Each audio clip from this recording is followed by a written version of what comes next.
क्या होगा अगर लूसीफर, घोस्ट राइडर और रावण के बीच में फाइट हो जाए तो कौन जीतेगा? और इन तीनों में से सबसे पावरफुल कैरेक्टर कौन है? Demon from hell, anti hero ghost rider, king of hell Lucifer, morning star या लंकापति दशानन रावण? तो ये वीडियो बहुत ही इंटरेस्टिंग होने वाली है, ऐसे बिल्कुल भी स्किप मत करना और एंड तक जरूर देखना ताकि तुम कुछ भी मिस ना करो। तो लूसीफर, घोस्ट राइडर और रावण तीनों अपनी सुपर पावरफुल और सुपर डिस्ट्रक्टिव स्ट्रेंथ की वजह से मोस्ट पावरफुल कैरेक्टर्स में से एक है और बहुत ही कम ऐसे कैरेक्टर्स हैं जो एक्चुअली उन्हें हरा पाए हैं। तो सबसे पहले बात करते हैं लूसीफर वर्सेस रावण की और जानने की कोशिश करते हैं कि इन दोनों में से ज्यादा पावरफुल कौन है। बात करें रावण की तो रावण महादेव का सबसे बड़ा भक्त और अपने टाइम का सबसे इंटेलिजेंट राजा था जिसे 6 शास्त्र और चारों वेद पूरी तरह से याद थे। रावण महान ऋषि विशर्वा और राक्षसों की रानी कैकेयी का बेटा था, इसलिए वो ब्राह्मण और असुर दोनों था और इसीलिए उसमें उसकी माँ की तरफ से राक्षसीय गुण और शक्तियाँ और उसके पिता की तरफ से तेज दिमाग पहले से था, जिसके बाद उसने बहुत ज्यादा मेहनत और कठोर तपस्या करके इतनी शक्तियों और सिद्धियों को प्राप्त कर लिया था कि वो तीनों लोकों में सबसे शक्तिशाली बन चुका था। रावण ने एक बार कठोर तपस्या के दौरान ब्रह्मदेव को अपने 10 सिर चढ़ाए थे, जिससे प्रसन्न होकर ब्रह्मदेव ने रावण को अमृतत्व का वरदान दिया, जिससे रावण इमॉर्टल हो गया और उसके पास सुपरनैचुरल रीजनरेशन और हीलिंग की पावर्स भी आ चुकी थी। और ब्रह्मदेव के इस वरदान की वजह से कोई भी देव, दानव, नाग, राक्षस या कोई भी जानवर रावण को ना ही मार सकते थे ना ही उसे हरा सकते थे, और रावण को मारना या हरा पाना सिर्फ किसी मानव के लिए ही संभव था। और इसीलिए जब भी कोई रावण के सिर या किसी भी बॉडी पार्ट को काट देता था तो रावण मरता नहीं था, बल्कि वहाँ पे उसका दूसरा सिर आ जाता था। रावण एक कुशल राजा था जो हमेशा अपनी सेना के आगे चलता था और उसने बहुत सारे युद्ध बगैर सेना के अकेले भी जीत लिए थे। रावण इतना ज्यादा शक्तिशाली बन चुका था कि तीनों लोकों में किसी के लिए भी उसको हरा पाना लगभग असंभव था, इसलिए एक बार उसने यमलोक पे आक्रमण करके यमराज को हरा दिया था, कुबेर से उसका पुष्पक विमान छीन लिया था और शनिदेव को भी युद्ध करके हरा के बंदी बना दिया था। रावण इतना ज्यादा स्ट्रॉन्ग और ड्यूरेबल था कि वज्र, सुदर्शन और ब्रह्मास्त्र तक उसके आर्मर को तोड़कर उसके पार नहीं जा सकते थे, जो कि उसे एक तरह से अनडिफीटेबल बना देता था। और इंद्रदेव और वरुण देव जैसे देवता सिर्फ उसका नाम सुनते ही वहां से डरकर भाग जाते थे। रावण की स्ट्रेंथ और रीजनरेशन का एग्जाम्पल हमें फाइनल फाइट में मिलता है, जहाँ पे उसने अपने सैकड़ों सिरों को दोबारा से रीग्रो किया था, लक्ष्मण और हनुमान जैसे योद्धाओं को हरा दिया था और ब्रह्मा के तमसा अस्त्र से बानरों की आधे से ज्यादा सेना को एक ही बार में मार डाला था। रावण के पास इमेंसिव स्ट्रेंथ थी और वो कभी भी फाइट के दौरान अपने ओपोनेंट पे अपनी फुल स्ट्रेंथ का यूज नहीं करता था, क्योंकि उसे हमेशा डर लगा रहता था कि वो सब कुछ डिस्ट्रॉय कर देगा। साथ ही उसके पास Superman strength, speed, stamina, durability और फ्लाई की भी पावर्स थी, जो कि एक ट्रेंड वॉरियर था और वो हर तरह के कॉम्बैट और वेपन्स को यूज करना जानता था। रावण डॉक्टर स्ट्रेंज की तरह अपने ओपोनेंट की मूव्स को प्रेडिक्ट कर सकता था, अपने बहुत सारे क्लोन्स बना सकता था और एंटमैन की तरह अपने साइज को छोटा बड़ा भी कर सकता था। और उसकी हर एक वेपन सुपर डिस्ट्रक्टिव और मैजिकल होती थी, जो कि अर्थ या किसी भी प्लेनेट को एक ही अटैक में डिस्ट्रॉय कर सकता था। तो ये थी रावण की पावर्स, और रावण की पावर्स को अच्छे से जान लेने के बाद अब बात कर लेते हैं लूसीफर की और जानने की कोशिश करते हैं कि आखिर लूसीफर कितना पावरफुल है। तो लूसीफर का पूरा नाम लूसीफर मॉर्निंग स्टार है, जो कि गॉड की फर्स्ट और ग्रेटेस्ट क्रिएशन है, इसलिए वो मोस्ट पावरफुल एंजल है और गॉड ने उसे ऑलमोस्ट परफेक्ट बनाया था। लूसीफर स्टार्टिंग में एक एंजल ही था, इसलिए वो स्टार्टिंग में हेवन में ही रहता था, पर बाद में उसे गॉड ने वहां से निकाल दिया और हेल का रूलर बन गया, जिसके बाद वो बना किंग ऑफ हेल और यहीं से उसको उसके सैटर्न और डेविल जैसे नाम मिले। लूसीफर गॉड की फर्स्ट क्रिएशन था, इसलिए वो मोस्ट पावरफुल एंजल है और उसके पास बहुत सारी गॉडली पावर्स थी,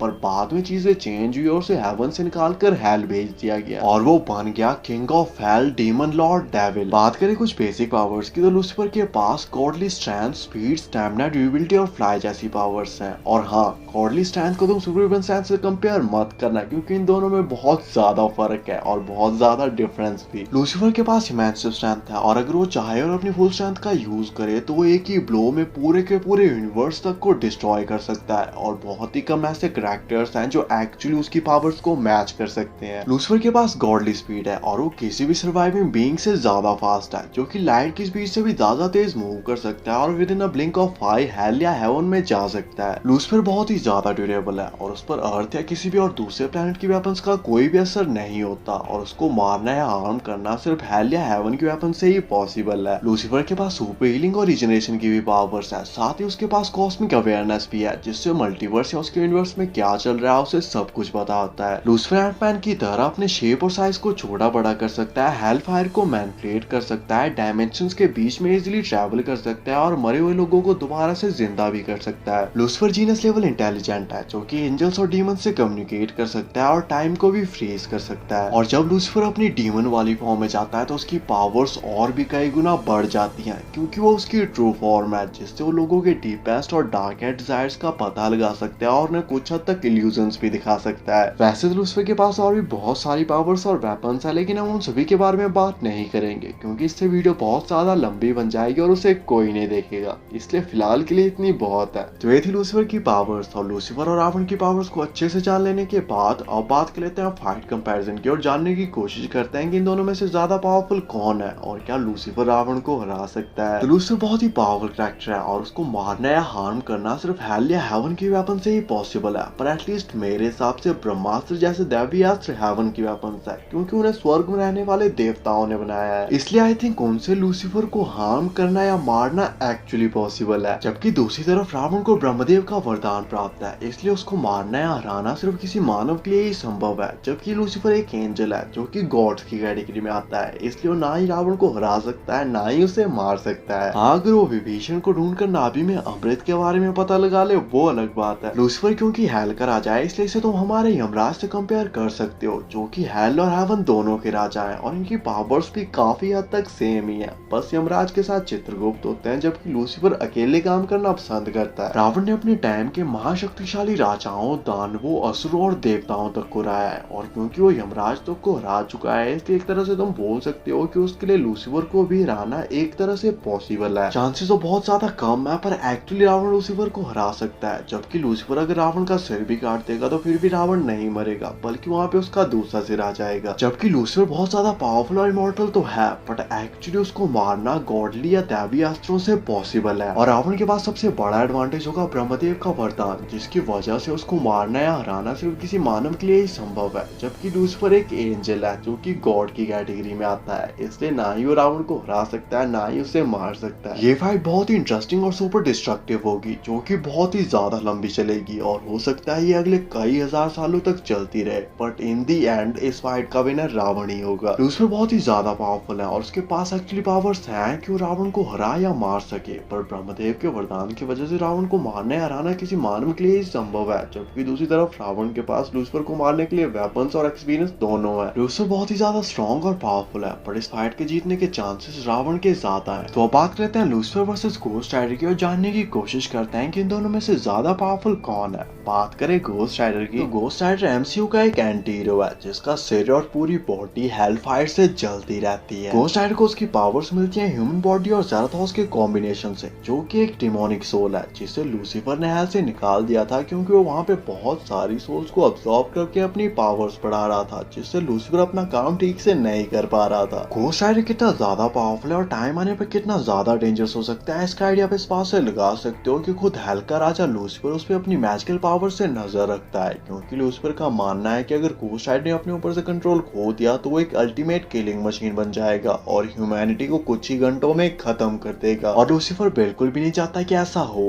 क्योंकि ऐसा होने पर हेल और हेवन का बैलेंस टोटली बिगड़ जाएगा और सिचुएशन को कंट्रोल करना बहुत ही ज्यादा मुश्किल हो जाएगा। बात करें पावर्स की, तो घोस्ट राइडर के पास सुपरमैन स्ट्रेंथ, स्पीड, स्टैमिना वगैरह वगैरह के अलावा किसी को भी सिर्फ देखकर उसकी सोल को अब्सॉर्ब या हेल में ट्रैप करने और किसी की सिर्फ आंखों में देखकर उसकी बॉडी को हेल फायर से जलाने या पैनिक स्टेयर्स के थ्रू उसकी सोल को डिस्ट्रॉय करने जैसी पावर्स हैं। इसके अलावा घोस्ट राइडर के पास चेन, नाइफ और शॉटगन जैसी वेपन्स भी हैं, जिनके सिर्फ टच होते ही वो सामने वाले की सोल को अब्सॉर्ब या हेल में ट्रैप कर सकता है और उसकी बॉडी को हेल फायर से जला सकता है। घोस्ट राइडर अपनी ओरिजिनल फॉर्म में इमॉर्टल है, पर अगर कोई उसके होस्ट को नॉर्मल ह्यूमन फॉर्म में मार भी देता है फिर भी वो नहीं मरेगा, बल्कि उसकी फैमिली या फ्रेंड्स में से कोई और घोस्ट राइडर बन जाएगा मेफिस्टो के कर्स की वजह से। घोस्ट राइडर इमॉर्टल तो है, पर उसकी नाभि में कोई अमृत भी नहीं है जहाँ पर कोई तीर मारकर उसे मार डाले, और इन्हीं सब चीजों की वजह से हेल का राजा लूसीफर तक उसे हेल में नहीं रखना चाहता था। ये थी घोस्ट राइडर की पावर्स, और घोस्ट राइडर और लूसीफर की पावर्स को अच्छे से जान लेने के बाद अब बात करते हैं फाइट कंपैरिजन की और जानने की कोशिश करते हैं कि इन दोनों में से ज्यादा पावरफुल कौन है और क्या घोस्ट राइडर लूसीफर को हरा सकता है? तो घोस्ट राइडर बहुत ही पावरफुल कैरेक्टर है और उसको उसकी पावर्स मिलती है ह्यूमन बॉडी और ज़राथोस के कॉम्बिनेशन से, जो कि एक डिमोनिक सोल है, जबकि लूसीफर उन सभी डिमोनिक सोल्स और हेल का किंग है। घोस्ट राइडर के पास हेल फायर है जिसका यूज करके वो किसी को भी इजीली मार सकता है, जबकि लूसीफर उसी हेल का डीमन लॉर्ड है जहाँ से वो फायर आती है। घोस्ट राइडर के पास इमेंसिव स्ट्रेंथ है और वो एक ही अटैक में पूरे के पूरे प्लैनेट्स तक को डिस्ट्रॉय कर सकता है, पर लूसीफर अपने सिंगल अटैक में पूरे के पूरे यूनिवर्स तक को डिस्ट्रॉय कर सकता है, जिसमें हजारों प्लैनेट्स होंगे। घोस्ट राइडर बहुत ही पावरफुल कैरेक्टर है, but at the end of the day वो एक डीमन ही है, जबकि लूसीफर उन सभी डीमंस और हेल का किंग है। इसलिए लूसीफर के हर एक ऑर्डर को घोस्ट राइडर को मानना ही होगा, और अगर वो ऐसा नहीं करता तो लूसीफर एक ही सेकंड में उसकी सोल को डिस्ट्रॉय या हेल में ट्रैप कर सकता है। घोस्ट राइडर के पास बहुत सारी सुपर डिस्ट्रक्टिव पावर्स हैं, पर लूसीफर के आगे उसकी ये पावर्स उसके किसी काम नहीं आएंगी, और पावर्स के मामले में लूसीफर घोस्ट राइडर से कई गुना ज्यादा पावरफुल है। घोस्ट राइडर ना ही लूसीफर को मार सकता है, ना ही उसे हार्म कर सकता है, ना ही उसे हरा सकता है, जबकि लूसीफर एक ही सेकंड में घोस्ट राइडर को मार भी सकता है, हरा भी सकता है, हाल में ट्रैप भी कर सकता है। इसलिए लूसीफर इस फाइट का एक अल्टीमेट विनर होगा, और फाइट में चाहे जो भी हो जीतेगा लूसीफर ही। बाकी आपके हिसाब से इस फाइट की और क्या पॉसिबिलिटीज हो सकती है? मार्वल या डीसी का ऐसा कौन सा कैरेक्टर है जो लूसीफर को हरा सकता है, और नेक्स्ट वीडियो किस टॉपिक पे बनानी चाहिए? कमेंट करके जरूर बताना। ऐसी अमेजिंग वीडियोस के लिए चैनल को सब्सक्राइब कर देना, एंड थैंक्स फॉर वॉचिंग।